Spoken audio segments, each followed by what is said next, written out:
केंद्र सरकार अंतर्गत कोल्हापूर जिल्हा विद्युत समितीच्या अध्यक्षपदी धनंजय महाडे यांची निवड झाल्याबद्दल त्यांचा विशेष सत्कार करण्यात आला। हा सत्कार कोल्हापूर जिल्हा दूध उत्पादक संघटनेचे जिल्हा अध्यक्ष ज्योतिराम घोडके वडणगेकर तसेच शेतकरी संघटनेचे सरचिटणीस युवराज शेलार यांच्या हस्ते करण्यात आला। यावेळी खासदार महाडे यांना पुढील वाटचालीसाठी शुभेच्छा देण्यात आल्या।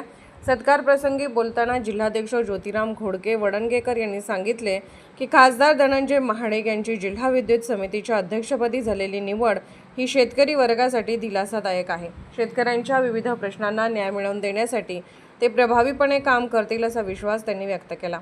यावेळी सत्काराला उत्तर देताना खासदार धनंजय महाडे यांनी तालुक्यासह संपूर्ण जिल्ह्यातील शेतकऱ्यांच्या समस्या सोडवण्यासाठी कटिबद्ध असल्याचे सांगितले। कोणत्याही शेतकऱ्यावर अन्याय होऊ देणार नाही।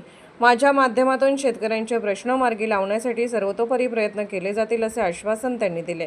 या सत्कार सोहळ्यामुळे उपस्थित शेतकरी व कार्यकर्त्यांमध्ये समाधानाचे वातावरण निर्माण झाले असून नव्या जबाबदारीतून शेतकरी हिताचे प्रश्न प्रभावीपणे मांडले जातील अशी अपेक्षा व्यक्त करण्यात आली।